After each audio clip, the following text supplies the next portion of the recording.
Complex number, जिसे हम लोग हिंदी में सम्मिश्र संख्या भी कहते हैं। काफ़ी इंटरेस्टिंग चैप्टर है ये, क्लास 11th के लिए, जेईई और एनडीए के लिए भी।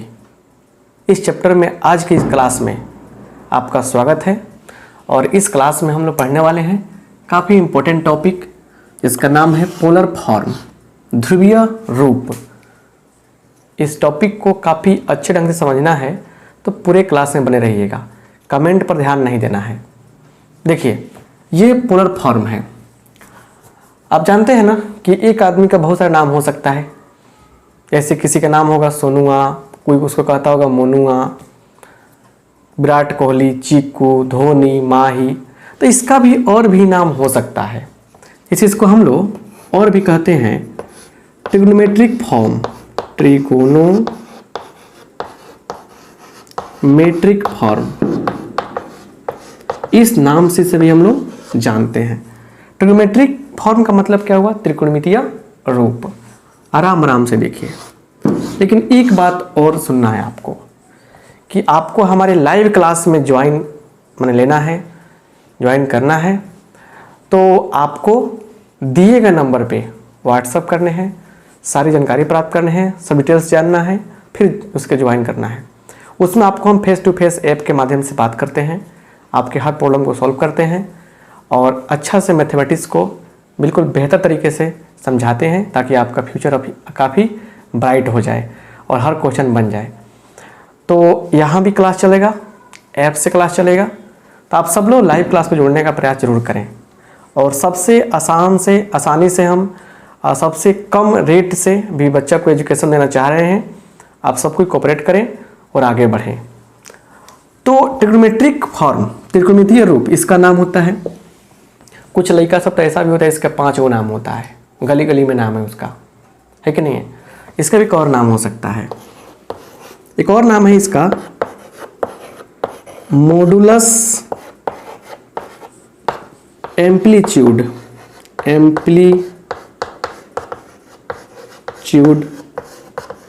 फॉर्म, मापांक, इसको भी कोणांक ही कहते हैं, कोणांक रूप। त्रिकोणमितीय फॉर्म, ट्रिग्नोमेट्रिक फॉर्म, त्रिकोणमितीय रूप, मॉडुलस एम्पलीट्यूड फॉर्म मतलब मापांक कोणांक रूप।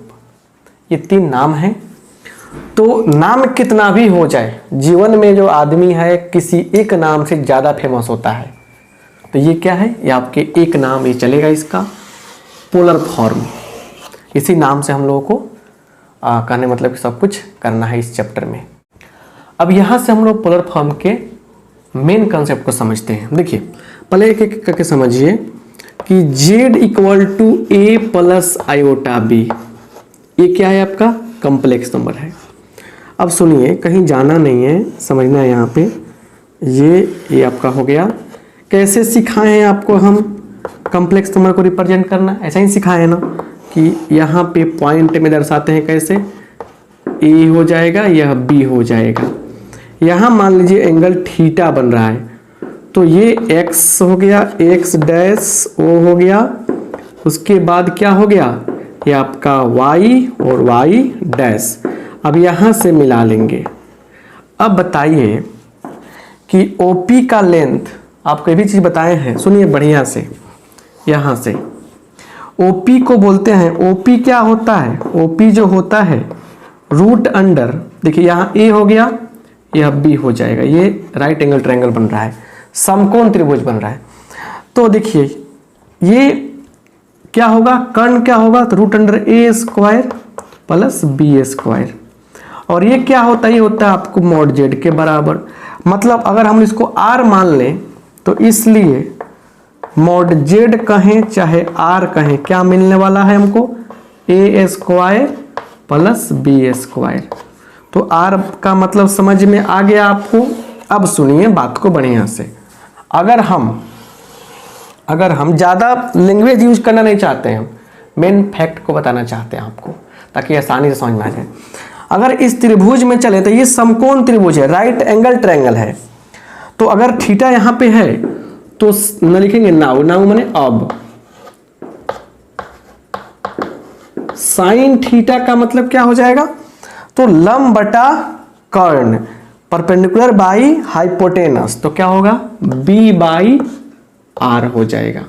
तो यहां से हम लोग b का मान कैसे निकालेंगे, तो इससे मल्टीप्लाई हो जाएगा, तो r sine theta, r sine theta हो जाएगा। अगेन अगर cos निकाले हम लोग, cos थीटा, तो cos क्या होगा, ये आधार बाई कर्ण, तो a बाई आर, देखिए तो r से गुना हो जाएगा इसमें, तो देखिए क्या हो जाएगा, a बराबर r cos थीटा हो जाएगा। यहां पे थीटा के बारे में भी कुछ जानने की इच्छा होगी आपको, वो भी बताएंगे आपको कि थीटा क्या है। थीटा क्या है, आर्गुमेंट है, लिख देंगे यहाँ पे लिख देंगे हम, थीटा क्या है आपका, आर्गुमेंट ऑफ जेड है, जेड का कोणांक है।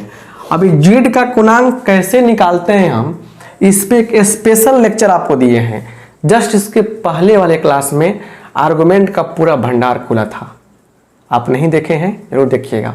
और इस पूरे क्लास में भी आर्गुमेंट पर ही चर्चा होने वाली है, क्योंकि आर्गुमेंट के बिना अपरिभाषित है। थीटा देख रहे हैं, थीटा फंस रहा है, तो सुनिए यहाँ b का मान निकल गया, यहाँ निकल गया a का मान।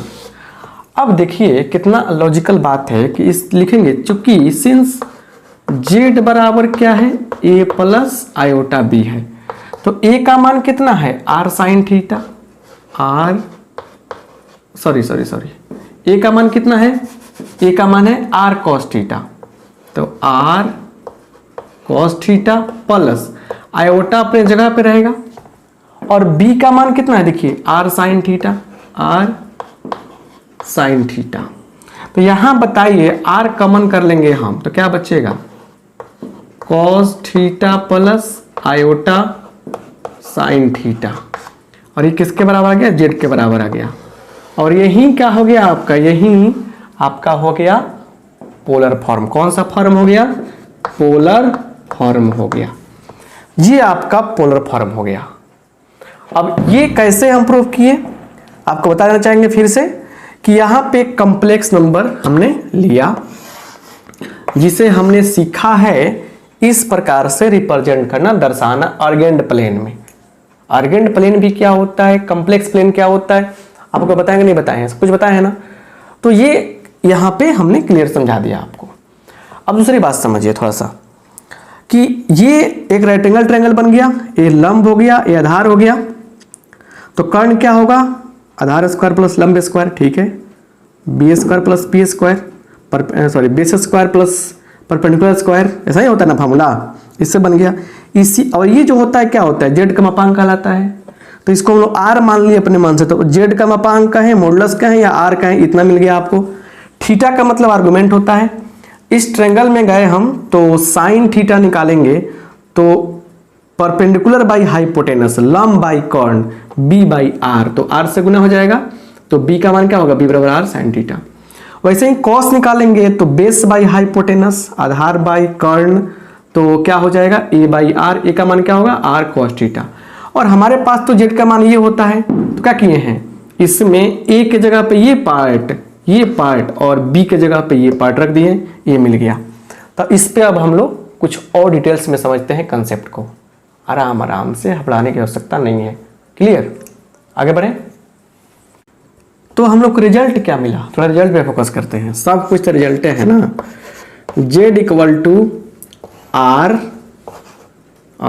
Into cos theta plus iota sine theta, ये मिलता है। अब देख लीजिए यहाँ पे बात होनी चाहिए क्या चीज, इसका अब एक फिगर बना लीजिए थोड़ा सा। अब क्या हो गया, अब आ गया पोलर फॉर्म में बात आ गया, तो क्या होगा पोलर फॉर्म में, पोलर फॉर्म की बात है तो हम लोग ऐसे करेंगे, ऐसे। अब यहाँ लिखेंगे पी आर थीटा और यहाँ लिखेंगे थीटा, क्लियर, ऐसे दर्शाएंगे। यहाँ ओ को मानेंगे पोल कहते हैं इसको, यहाँ पे एक्स, राइट, ये तो वाई रहेगा अपना, वाई डैश, ठीक है। क्लियर बात का समझ में आ गया ना। अब जेड को हम लोग ऐसे रिप्रेजेंट किए हैं, इस चीज को ऐसे रिप्रेजेंट किए हैं। ये आर थीटा क्या बता रहा है, पोलर फॉर्म को बता रहा है, मतलब कि पोलर फॉर्म इस फॉर्म को रिप्रेजेंट कर रहा है। अब सुनिए थोड़ा सा बात को, यहाँ पे वेयर, जहाँ आर का मान क्या है, आर का मान है मॉड जेड, मतलब ए स्क्वायर प्लस बी स्क्वायर का रूट, और एंड थीटा क्या है, थीटा, थीटा को आर्गुमेंट बोलेंगे, और यहाँ पे आर्गुमेंट ऑफ जेड आपको बताए थे प्रिंसिपल आर्गुमेंट, तो ये क्या है आपका प्रिंसिपल आर्गुमेंट, प्रधान पूर्णांक, प्रिंसिपल आर्गुमेंट मतलब प्रधान पूर्णांक, प्रधान पूर्णांक। अब थोड़ा सा फिर से रिपीट करना चाहेंगे क्योंकि इसके बाद बहुत सारे प्रॉब्लम्स को हम लोग बनाने वाले हैं। तो प्रधान पूर्णांक का फंडा थोड़ा बताए थे आपको, देखिए यहाँ पे फर्स्ट क्वाड्रेंट में चर्चा होगी, यहाँ पे तो अल्फा बनता है, ठीक है, थोड़ा देखिए चलिए बस। सेकेंड क्वाड्रेंट में चर्चा होगी तो यहाँ पे अल्फा बनेगा, तो ये जो होगा आर्गुमेंट कहलाता है, बस देखते चलिए। अच्छा, थर्ड क्वाड्रेंट में जब चर्चा होगी तो प्रिंसिपल वैल्यू के लिए हम लोग इस तरह से राउंड करते हैं और यहाँ अल्फा बनता है। कुछ फिगर्स नहीं दिख रहा है, बस थोड़ा सब्र कीजिए, दिखेगा, गुड, दिख रहा है ना। चलिए,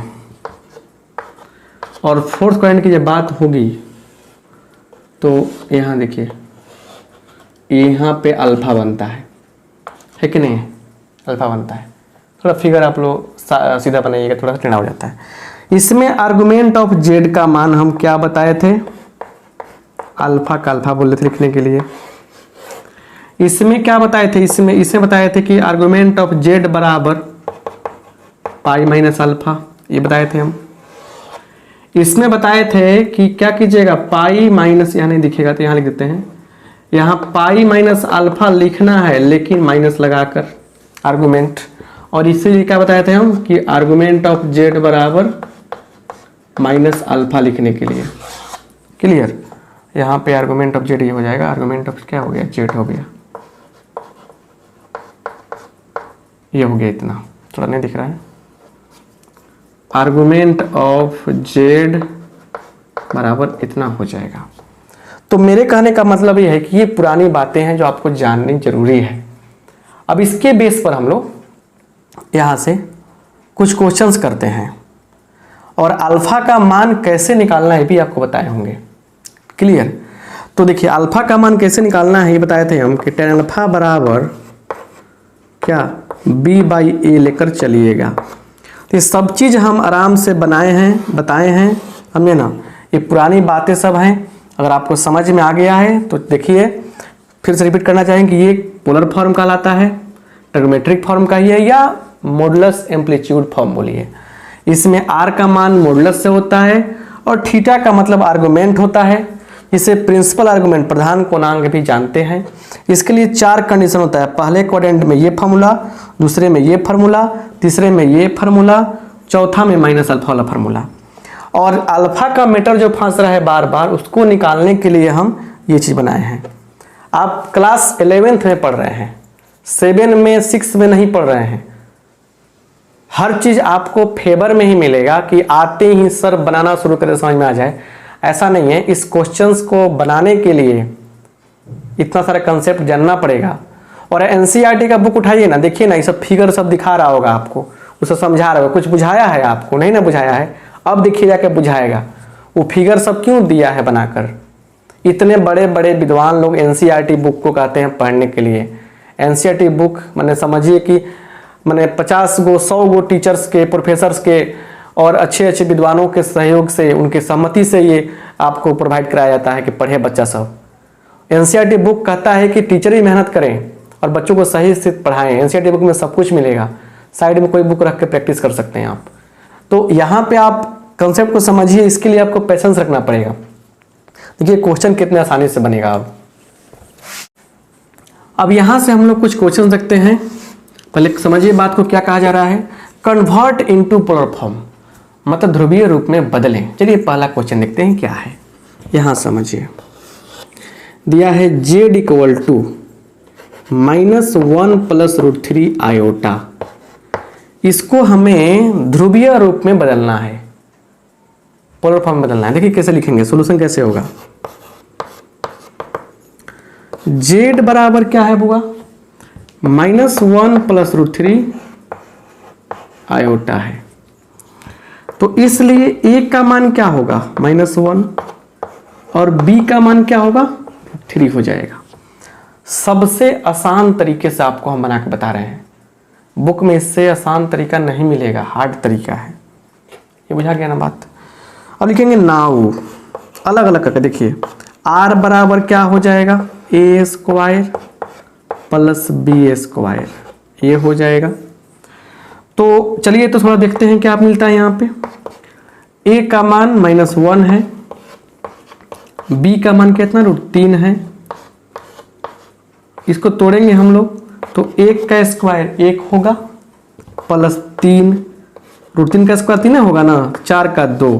तो r का मान क्या मिल गया हमको, r का मान मिल गया 2। r का मान कितना मिला 2 मिला। अब यहां से देखिए क्या है, अब थीटा का मान निकालना है। लिखेंगे नाउ, अगेन पुनः देखिए tan अल्फा बराबर क्या होगा। तो बताए हैं कि b/a होता है, क्या होता है b/a होता है, अभी डिस्कस किए हैं b/a। b का मान कितना है √3 है, √3/1 पिछले 3/-1। पिछले क्लास में हम आपको बताए थे कि tan का वैल्यू कैसे निकालते हैं, ये पाई क्या होता है, रेडियन क्या होता है, डिग्री क्या होता है, कुछ डिस्कस किए थे हम। अब बोले थे कि ट्रिग्नोमेट्री में हम काफ़ी डिटेल में पढ़ाएंगे पूरा छप्पर फाड़ कर। तो यहाँ देखिए, तो ये मिलने वाला है आपको √3। tan कितना का मान √3 होता है, तो tan π/3 का, tan 60 का। tan अल्फा बराबर क्या मिल गया आपको, ये मिल गया। इसलिए अल्फा बराबर क्या होगा π/3 मिलेगा, ये मिला। अब ये आर्गुमेंट नहीं हुआ, ये अल्फा का मान मिला। अब आप थोड़ा ईमानदारी से बताइए कि यहाँ पे जो ये कॉम्प्लेक्स नंबर है वो किस क्वाड्रेंट में है, बोलिए। तो देखिएगा यहाँ पे जो एक कॉम्प्लेक्स नंबर है वह किस क्वाड्रेंट में जा रहा है, माइनस प्लस कहाँ होता है, सेकेंड में ना होता है, सेकेंड में जा रहा है। तो लिखेंगे यहाँ पे चूंकि z लाइज इन कौन क्वाड्रेंट, सेकेंड क्वाड्रेंट, दूसरे चतुर्थांश में स्थित है, तो इसलिए यहाँ पे आर्गुमेंट ऑफ z क्या बताए हैं, π-α बताए हैं। इसलिए कहा जाता है कि पूरा सीरीज देखे बिना किसी क्लास से मत टपकिए, कुछ समझ में नहीं आने वाला है।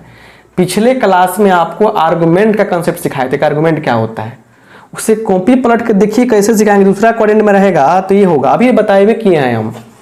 तो चलिए इसी आर्गुमेंट को थीटा कहते हैं। थीटा बराबर क्या हो गया, π-π/3, जो दे देगा 3 × 3 - 1 2π/3 होगा। तो ये किसका मान मिल गया, ये मिल गया हमको किसका मान, थोड़ा देखिए, ये मिल गया हमको थीटा का मान मिल गया। अब लिखेंगे चूंकि z बराबर क्या बताए हैं, r cos theta + iota sin theta, ये ना होता है। तो 2 हो गया r का मान यहाँ पे cos 2π/3 + आयोटा sin 2π/3, और यही क्या हो गया हमारा पोलर फॉर्म हो गया। एक क्वेश्चन से हो सकता है कि ना बुझाया हो, और भी क्वेश्चन है उसे भी बुझने का प्रयास करते हैं, कंसेप्ट समझने का प्रयास करते हैं। क्या किए हैं इसमें, ये तो होता है ना फार्मूला पोलर फॉर्म का, उसमें हमने क्या किया है कि बड़े आराम से थीटा का मान रख दिया यहाँ पे, r का मान रख दिया यहाँ पे, आंसर हो गया। क्लियर, बिल्कुल ट्रिग्नोमेट्रिक फॉर्म में नहीं है ना, इसलिए इसको ट्रिग्नोमेट्रिक फॉर्म भी कहा जाता है। चलिए नेक्स्ट क्वेश्चन देखा जाए और समझा। यहाँ पे आइए दूसरा क्वेश्चन देखते हैं। z बराबर दिया है -1 - आयोटा। चलिए सॉल्यूशन में क्या लिखेंगे हम लोग, लिखेंगे यहाँ देखिए z बराबर क्या है, -1 - आयोटा है। तो इसलिए a का मान क्या होगा, -1 होगा, b का मान क्या होगा, -1 होगा। कंपेयर कहाँ से होता है, दुनिया के कोई भी complex number a + iota b के रूप में मिलता है, ठीक है। तो ये हो गया। अब यहां से लिखेंगे इसीलिए, यहां और लेते हैं जगह, इसीलिए r बराबर क्या होगा, रूट अंडर ए स्क्वायर प्लस बी स्क्वायर। यही तो फॉर्मूला है ना। तो रूट अंडर -1 का स्क्वायर प्लस -1 का स्क्वायर, तो ये हो जाएगा √2। चलिए अब √2 निकल गया, r का मान निकल गया, यहां से घेराबंदी शुरू। आइए दूसरा लाइन में। अब कहता है नाउ, अब क्या है, अब लिखेंगे देखिए tan अल्फा का मान कैसे निकालेंगे, b/a कर लेंगे। क्या कर लेंगे, tan अल्फा बराबर b/a कर लेंगे। तो b का मान कितना है, -1 है, -1 है, मॉड कर रहे हैं। मॉड करने से क्या फायदा होता है कि पॉजिटिव वैल्यू मिलता है। तो क्या होगा, ये दे देगा आपको 1 दे देगा। tan कितना का मान 1 होता है, tan 45 का मान, उसको लिख सकते हैं क्या हम लोग, tan 45 का मतलब tan π/4। तो देखिए tan अल्फा बराबर tan π/4, तो इसीलिए अल्फा का मान क्या होगा, π/4। ये सब सिखाए हैं आर्गुमेंट के क्लास में कैसे निकाला जाता है। तो लिखेंगे चूंकि अल्फा का मान मिल गया ना, ये आर्गुमेंट नहीं होता है ना, आर्गुमेंट तो कहानी यहां शुरू होगी। जेड कौना क्वाड्रेंट में है, माइनस में है, फिर माइनस में है। माइनस किस में रहता है, थर्ड में रहता है। यही ना कोणांक बनेगा, माने कोणांक मिलेगा। तो लिखेंगे जेड लाइज इन कौन quadrant, third quadrant. Z lies in third quadrant, इसीलिए क्या हो जाएगा, इसीलिए आर्गुमेंट ऑफ जेड बराबर क्या मिलेगा, तो मिल जाएगा पाई माइनस अल्फा लिखते हैं लेकिन माइनस लगाकर। तो यहाँ पे क्या होगा बोलिए, तो लिखेंगे -पाई माइनस π/4, जिसे हम लोग कह सकते हैं क्या चीज, -3π/4। क्या कह सकते हैं, -3π/4 कह सकते हैं। घटाएंगे तो देखिए, तो 4 कम 4 -1 3, तो ये मिल गया -3π/4। राइट। अब जो बात है उसको समझने का प्रयास कीजिए। देखिए क्या समझना है, क्या सोचना है। यहाँ पे इतना निकलने के बाद r का मान आपके पास निकल गया, थीटा का मान निकल गया, इसी को थीटा बोलते हैं ना, ये तो थीटा है ना, थीटा का मान निकल गया। अब लिखेंगे चूंकि सिंस z बराबर क्या बताए हैं, r into cos theta plus iota sine theta, ये ना बताए हैं पोलर फॉर्म। तो क्या हो जाएगा, √2 into cos -3π/4 plus iota sine -3π/4, और यही क्या हो गया, आपका आंसर हो गया।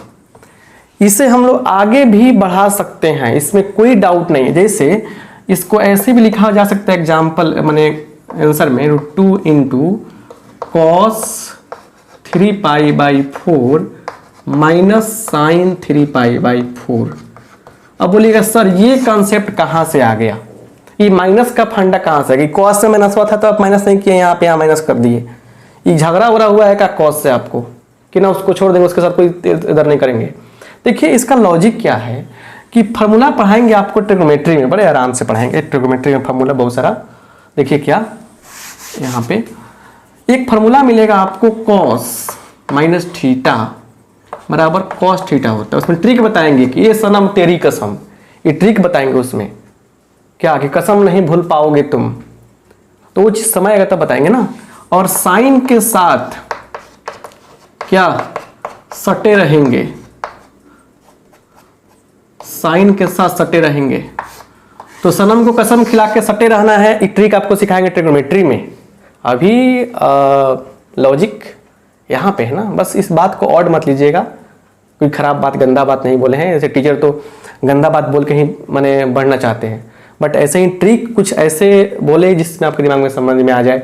मम्मी कसम खिलाती कि नहीं खिलाती है, कहे कल से तो नहीं ना थी बदमाशी करेगा, तो जी कसम खाते हैं कि बदमाशी नहीं करेंगे, और सुबह उठ के वही बदमाशी करता है, मतलब कसम भूल जाता है आदमी। तो सी से कॉस, सी से कॉस, से कॉसम, कॉस से कॉस, सी मत समझिए, कॉस से कसम, कॉस से कॉस, कसम भूल जाना है, कॉस से माइनस भूल जाना है, आया कि नहीं आया, माइनस भूल जाना है। स से साइन, स से सनम। सनम का मतलब क्या, कोई फ्रेंड व्रेंड आपका दोस्त कोई हो, उसी को सनम मान लीजिए कोई देर लाना, नेगेटिव क्यों सोच रहे हैं। तो कितना देखते हैं ना, रोज पटका पटकी हो जाएगा।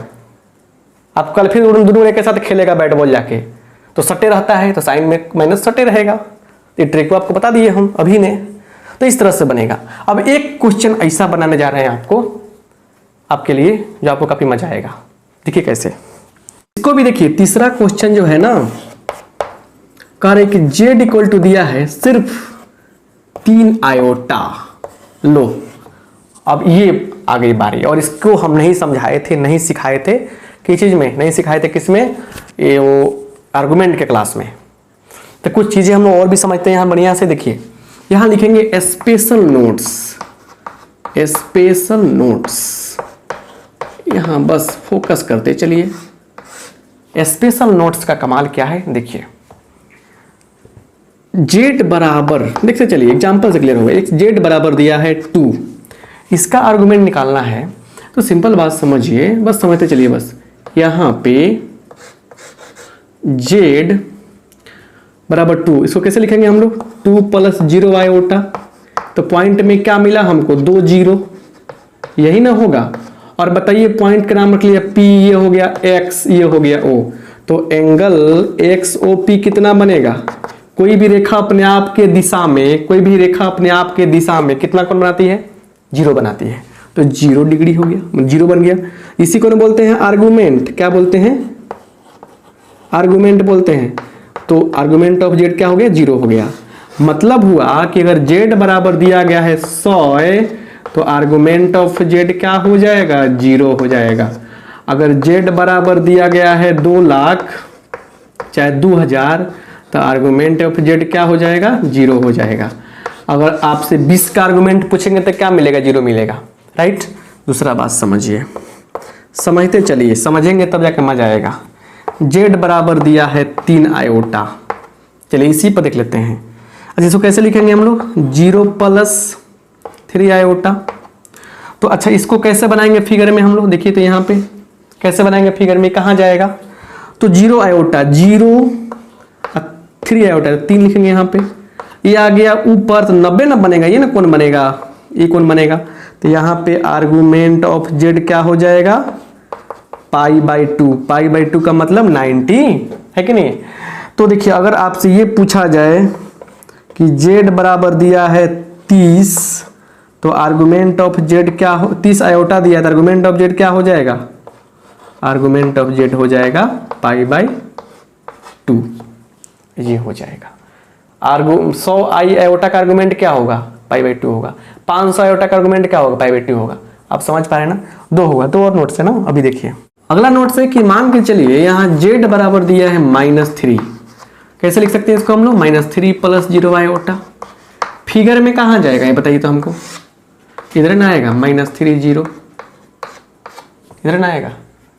तो ये यहाँ से यहाँ तक एंगल बनता है ना, एंगल तो हमेशा इससे मापते हैं ना, इस O1 से मापते हैं ना, यहाँ से यहाँ तक एंगल बनेगा। ये पॉइंट ऑफ P आ गया, यहाँ तक कितना कोण बनता है, पाई बनता है ना। तो यहाँ बोलिए, तो आर्गुमेंट ऑफ जेड क्या हो जाएगा, पाई हो जाएगा। क्या हो जाएगा, पाई हो जाएगा। तो मतलब है कि यहाँ पे बोलिएगा सर आप फिगर से नहीं बता रहे हैं, फिगर मतलब फॉर्मूला से नहीं बता रहे हैं। देखिए जब दोनों पार्ट दिया रहे, पूरा कंप्लीट जेड बराबर a + आयोटा b के रूप में रहे, जैसे जेड बराबर -1 + √3 आयोटा, इस रूप में कि नहीं कंप्लीट, तो कंप्लीटली इस रूप में रहे, कोई पार्ट 0 ना हो तो आराम से फॉर्मूला का अप्लाई कीजिए। और नहीं तो कोई एक पार्ट मिसिंग हो तो दिमाग भगवान दिए है ना, दिमाग का अप्लाई करना है, तो इसलिए दिमाग का अप्लाई। तो पाई हो गया। बताइए कि अगर जेड बराबर दिया है -100, तो आर्गुमेंट ऑफ जेड कितना होगा, पाई होगा। अगर जेड बराबर दिया है -500, तो आर्गुमेंट ऑफ जेड क्या होगा, पाई होगा, है कि नहीं, यही चीज है। चौथा देखिए, चौथा आ गई कहानी। और हम जो बात कर रहे हैं प्रिंसिपल आर्गुमेंट की बात कर रहे हैं, ना कि कोई जनरल आर्गुमेंट की बात कर रहे हैं, उसकी चर्चा ही नहीं की है हम। आर्गुमेंट कोणांक जिसे कहते हैं हिंदी में, एक समुद्र है जिसको हम लोग आराम आराम से पार करेंगे, बहुत कुछ है। जेईई मेन का सीरीज भी देखना है ना, बस। तो ये जेड बराबर मान लीजिए दिया है -2 आयोटा, कैसे लिखेंगे, 0 माइनस 2 आयोटा। कैसे आएगा फिगर, देखिए माइनस में है, नीचे आएगा ना 0 माइनस, क्योंकि फिगर बनाना सिखाए हैं वो, इसलिए जल्दी जल्दी बना रहे हैं हम। ऐसा नहीं कि हम फिगर से ही बना दे रहे हैं, मैंने ग्राफ नहीं है तो सही मन से बनाएंगे ना। चलिए, तो यही इसी से तो मापते हैं ना, x ये पॉइंट P हो गया, यहीं तक कौन चाहिए ना, उल्टा उल्टा चाहिए। तो ये तो π/2 बनता है, तो आर्गुमेंट ऑफ z यहाँ पे क्या हो जाएगा, -π/2 हो जाएगा। और एक और बात सुन लीजिए, बहुत ही बढ़िया बात, z बराबर दिया है 0, तो लिखिएगा यहाँ पे argument of z not defined, not defined, अपरिभाषित है। किसका आर्गुमेंट अपरिभाषित है, z बराबर 0 का आर्गुमेंट क्या है, अपरिभाषित है, इसका आर्गुमेंट का मान नहीं निकलता है, ठीक है ना। तो ये सब नोट्स हुए, इस नोट्स के दम पे क्वेश्चन देखिए कितना जल्दी बनता है, राइट। आइए देखते हैं, यहां पे देखिए सॉल्यूशन, z बराबर क्या है, 3 आयोटा है। कैसे लिखेंगे, 0 + 3 आयोटा। आपको हमने बताया ना कि जैसे एक पार्ट कोई 0 होगा तो उसका फिगर बनाने का प्रयास कीजिए। हमको पॉइंट क्या मिलने वाला है, देखिए पॉइंट क्या मिलने वाला है, 0 3। 0 3 पॉइंट कहाँ रहेगा, किस अक्ष पे रहेगा, एक पार्ट गायब है तो अक्ष पर चलेंगे ना। तो y का मान दिख रहा है, क्योंकि ये होता है x, ये होता है y, तो y का मान दिख रहा है, x गायब है, y अक्ष की चर्चा हुई है ना। तो यहाँ पे आ जाएंगे हम लोग, ऐसे आ जाएंगे, ऐसे आ जाएंगे, क्लियर। अब आते हैं y अक्ष पे, मान के चलिए यहाँ पे है, तो यहाँ पे लिख देंगे 0 3, बस निभा देना है रिश्ता को। यहाँ पे ये x लिख दीजिएगा, ये p लिख दीजिएगा, इधर कोई जरूरत नहीं है, काम चल जाएगा, लिख देंगे तो बहुत अच्छा रहेगा। y' लिख दीजिए जब इच्छा है तो, सब लिख दीजिए। उसके बाद आराम से इतना घुमा देना है, यही आर्गुमेंट बन रहा है ना, लिखिएगा यहाँ पे। इसलिए आर्गुमेंट ऑफ z बराबर क्या हो जाएगा, एंगल XOP लिखने में क्या प्रॉब्लम है, या थीटा मानते हैं, थीटा बराबर क्या हो जाएगा, π/2। चलिए ये काम निकल गया, थीटा का मान मिल गया। एंड एंड क्या होगा, r का मान क्या होगा, a² + b²। बोलिए क्या होगा, a का मान 0 है, 0 का स्क्वायर, b का मान 3 है, 3 का स्क्वायर, क्या होगा 9, 9 का √3 होगा। तो r का मान भी क्या मिला हमको, 3 मिल गया ना 3। अब क्या है, बस लास्ट में देख लीजिए, यहाँ पे लिखेंगे, चूंकि z बराबर क्या होता है, r cos theta + iota sin theta. तो ये क्या हो जाएगा, r का मान 3 आया है, cos π/2 + आयोटा sin π/2, और यही क्या हो गया, हमारा फाइनल आंसर हो गया। तो इस प्रकार से हम लोग किसी भी दिए गए कॉम्प्लेक्स नंबर को पोलर फॉर्म में, ध्रुवीय रूप में चेंज कर सकते हैं, क्लियर। चलिए कुछ रिजल्ट्स बताते हैं जो काम देगा आपको आगे चल के डायरेक्ट लिखने में।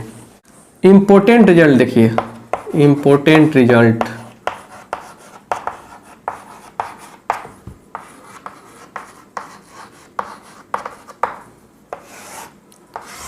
इंपॉर्टेंट रिजल्ट्स जो है उसको देखकर आपका मन खुश हो जाएगा। कि देखिए अगर आपको 1 को लिखना हो पोलर फॉर्म में, 1 क्या है, z बराबर, अगर मान लीजिए कि यहाँ 1 दिया है, z बराबर 1, तो पोलर फॉर्म में क्या होगा, z बराबर हो जाएगा क्या चीज, cos 0 + आयोटा sin 0। इस 1 को ऐसे लिख सकते हैं, आपको जो मेथड बताया है ना, लिखिएगा तो ऐसा ही आंसर आएगा आपको, राइट। दूसरा देखिए, अगर -1 को लिखना है तो क्या मिलेगा, z बराबर मिल जाएगा cos π + आयोटा sin π, ऐसे मिल जाएगा आपको। तीसरा देखिए, z बराबर दिया है अगर आयोटा, तो क्या लिखेंगे हम, z बराबर cos π/2 + आयोटा sin π/2, क्लियर। और चौथा लिखेंगे हम लोग z = -आयोटा, इसके लिए आ जाएगा z बराबर cos -π/2 plus iota sine minus pi by 2। इसको हम लोग यह भी लिख दे अगर, क्या चीज, cos 3 pi by 2 plus iota sign 3 pi by 2, तो इसके लिए भी आंसर हमारा यही मिलने वाला है कि नहीं है? क्लियर? और जीरो के लिए तो आर्गुमेंट डिफाइंड ही नहीं है, तो फिर उसकी चर्चा ही करना बेकार है। ये रिजल्ट्स जो हैं आपको काम करेंगे। तो ये आज के क्लास में ये चीज़ सीखे हम। यह क्लास आपको कैसा लगा हमें कमेंट बॉक्स में कमेंट करके बताइएगा। और सुनिए, लाइव क्लास को ज्वाइन करने के लिए दिए गए नंबर पे व्हाट्सअप कीजिए, जानकारी प्राप्त कीजिए और ऐप से पढ़ने का, हमसे बात करने का मौका प्राप्त कीजिए। और वहाँ पे और बेहतर तरीके से आपसे बात करके पढ़ाएंगे, मज़ा आएगा। और दूसरी बात यह है कि इस क्लास में आपको अच्छा लग रहा है तो शेयर कीजिए, एनसीईआरटी बुक्स के प्रॉब्लम बनाइए और साइड बुक्स के प्रॉब्लम बनाइए। काफ़ी अच्छे से पढ़ाई हो रही है आपकी, तो और आगे बढ़िए, बढ़िया से पढ़िए। आप सबका बहुत बहुत धन्यवाद। Thank you.